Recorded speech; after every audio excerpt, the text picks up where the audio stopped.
एक बार की बात है। एक पति पत्नी रात को जंगल के रास्ते से आ रहे थे, जिनका नाम सुनैना और रवि होता है। और तभी रवि को फ़ोन आ जाता है और वो बात करने में बिजी हो जाता है। और तब सुनैना के साथ कुछ ऐसा होता है, पीछे से काफ़ी डरावनी आवाज़ें आने लगती है। जब रवि पीछे देखता है तो सुनैना उसे कहीं भी नज़र नहीं आती है और वो उसे काफ़ी ढूंढता है। फिर एक जगह सुनैना उसे बैठी हुई दिखती है और जब रवि उसके पास जाता है और उसे छूता है, लेकिन तब हम देखते हैं उस औरत का चेहरा इतना डरावना और भयानक, जिसे देख रवि बहुत डर जाता है। और वो सुनैना नहीं बल्कि एक डायन होती है। अब कहानी शुरू होती है प्रेजेंट में, जहाँ रात के लेट समय उस डरावने जंगल से दो पुलिस वाले गाड़ी से जा रहे थे और तभी अचानक उनकी गाड़ी के आगे एक औरत आ जाती है। तभी सुशांत गोपीनाथ से गाड़ी रोकने को कहता है, लेकिन गोपीनाथ गाड़ी रोकना नहीं चाहता था और वो सुशांत से कहता है, सर इतनी रात को इस डरावने जंगल में गाड़ी रोकना ठीक नहीं है। मैंने सुना है इस जंगल में एक भयानक डायन रहती है। लेकिन सुशांत उसकी बात का विश्वास नहीं करता है और उसे गुस्से में बोलता है, तुम गाड़ी रोको। फिर गाड़ी रोकने के बाद सुशांत गाड़ी से उतर के उस औरत के पास जाता है और वो औरत दिखने में बेहद ही खूबसूरत थी। फिर सुशांत उससे पूछता है कि आप इस समय इस जंगल में क्या कर रही हो मैडम, वो भी इतनी रात को। वो बताती है कि उस भयानक दिखने वाली डायन ने मेरे पति को मार दिया है और मैं कैसे न कैसे बच के आ गई। लेकिन सुशांत को उसकी बात पर भरोसा नहीं होता है और वो कहता है, ये डायन भूत प्रेत ऐसा कुछ नहीं होता है, आपने जिसे देखा होगा वो कोई जंगली जानवर होगा। फिर गोपीनाथ सुशांत से कहता है, सर मुझे इसकी बात पर भरोसा नहीं हो रहा है, क्या पता यही डायन हो औरत के भेष में। पर सुशांत उसकी एक भी नहीं सुनता और वो उस औरत से कहता है, अगर आपको एतराज़ ना हो तो यहीं पास में मेरा घर है, आप वहाँ कुछ समय के लिए रुक सकती हैं। जब आपके पति का कुछ पता चल जाएगा तब आप चली जाना। फिर सुशांत के साथ वो औरत उसके घर चली जाती है और जैसे ही वो औरत उसके घर के अंदर जाती है तो घर में अजीब अजीब चीज़ें होने लगती है। जब सुबह सुशांत की पत्नी मंदिर में पूजा कर रही होती है और फिर वो औरत उसके करीब जाने लगती है, तभी अचानक मंदिर का दिया बुझ जाता है और थाली में रखा हुआ नारियल नीचे गिर जाता है और उस नारियल से खून निकलने लगता है, जिसे देख सुशांत की पत्नी काफ़ी डर जाती है और ज़ोर से चिल्लाती है। तभी वहाँ सुशांत आ जाता है।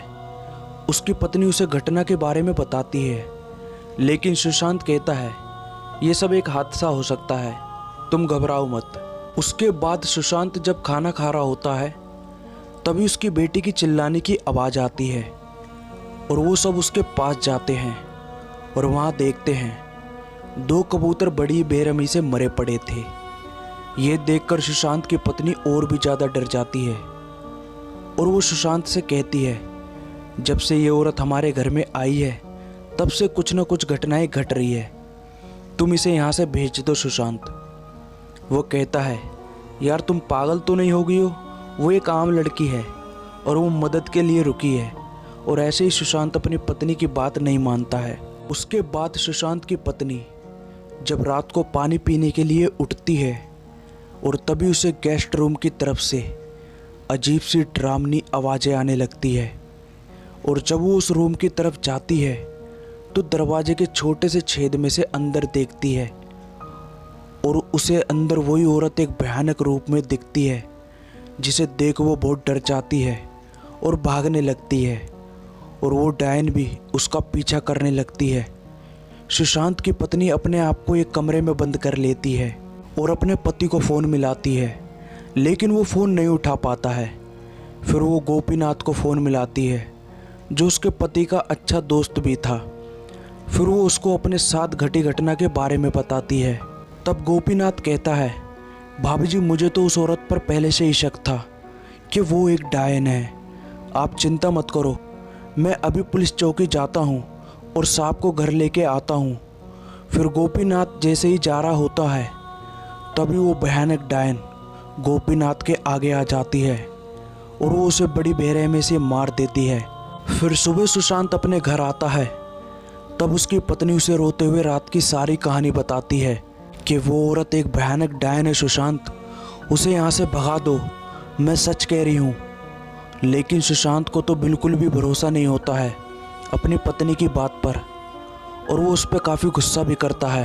तभी वहाँ पर वो औरत आ जाती है और वो कहती है कि सुशांत तुम्हारी पत्नी सच बोल रही है, लेकिन वो डायन मैं नहीं हूँ, वो असली डायन वही है जिसने मेरे पति को मार दिया है। लेकिन मैं आप लोगों को और परेशान नहीं करना चाहती हूँ, इसलिए मैं यहाँ से चली जाती हूँ। तभी सुशांत उस औरत को रोक लेता है और अपनी पत्नी को समझाता है कि ये औरत कोई डायन नहीं है, एक नॉर्मल औरत है। और उस दिन सुशांत कुछ अजीब तरीके से अपनी पत्नी से बात कर रहा था, चिल्ला चिल्ला के। उसने पहले कभी ऐसे बात नहीं की अपनी पत्नी से। फिर वो औरत अपने कमरे में जाके डायन का रूप ले लेती है और कहती है, लगता है मेरे जादू का असर सुशांत पर धीरे धीरे काम कर रहा है।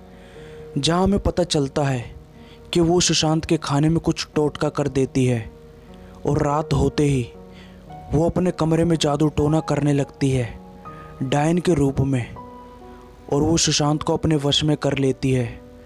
सुशांत अपने कमरे में से उसके पास आ जाता है और पीछे पीछे उसकी पत्नी भी आ जाती है और वो औरत सुशांत के पास आने की कोशिश करती है, जिसे देख उसकी पत्नी बहुत रोने लगती है।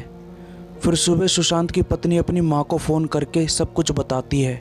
जब उसकी माँ उसको कहती है, तुम्हारे गांव में कोई अघोरी बाबा हो तो उसके पास जाओ बेटी, वही तुम्हारी परेशानी को दूर करेंगे। फिर वो बाबा के पास जाती है और वो बाबा उसको देखकर सब कुछ जान जाता है और वो कहते हैं, तुम्हारे घर में जो औरत है वो एक भयानक डायन है। और वो उसके बारे में सब कुछ उसको बताते हैं, जिसे सुन सुशांत की पत्नी दंग रह जाती है। फिर बाबा उसे उपाय बताता है और साथ ही साथ उसे ताबीज़ भी देता है और कहता है, इसे अपनी बेटी और पति के हाथ पर बांध देना ताकि उस डायन की शक्ति का असर ना हो। फिर वो घर आती है और अपनी बेटी के हाथ पर उस ताबीज़ को बांध देती है। थोड़ी देर बाद वो औरत उस बच्चे के करीब आती है और उसे अपने वश में करने की कोशिश करती है, लेकिन वो ऐसा नहीं कर पाती क्योंकि उस बच्चे के हाथ में वो ताबीज़ जो बंधा था। इसके बाद वो अपने कमरे में जाके जादू टोना करने लगती है और सुशांत को पूरी तरह अपने वश में कर लेती है। सुशांत अपनी ड्यूटी से घर आता है और अपनी पत्नी पर चिल्लाने लगता है कि तुम कौन हो और मेरे घर में क्या कर रही हो, निकलो यहाँ से। और अपनी बेटी और पत्नी को घर से बाहर निकाल देता है और उस औरत को अपनी पत्नी मानने लगता है। फिर सुशांत की पत्नी उस बाबा के पास वापस जाती है और उन्हें सब बताती है। बाबा काफ़ी हैरान हो जाता है ये सुन के। फिर वो सुशांत की पत्नी से कहते हैं, अगर उस डायन ने तुम्हारे पति से शादी कर ली तो उसे कोई भी नहीं बचा सकता। तभी बाबा और सुशांत की पत्नी तुरंत घर की तरफ निकलते हैं, जहां हम देखते हैं वो डायन सुशांत से शादी करने जा रही थी।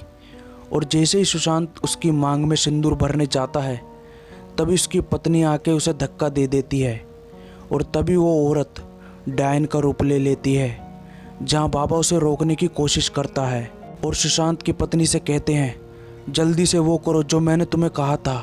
तभी वो डायन बाबा पर हावी हो जाती है और बाबा उन तीनों से कहते हैं कि तुम जल्दी से यहाँ से जाओ। लेकिन सुशांत की पत्नी बाबा को छोड़ के नहीं जाती है और वो उस डायन से कहती है, बाबा को छोड़ दो, मैं तुम्हें मुक्ति दिलवा दूंगी। मुझे पता चल गया है तुम्हारे साथ अच्छा नहीं हुआ है, मैं तुम्हें मुक्त करवा दूंगी, पर तुम बाबा को छोड़ दो। फिर वो डायन बाबा को छोड़ देती है और तभी बाबा उस डायन को मुक्ति दिला देते हैं।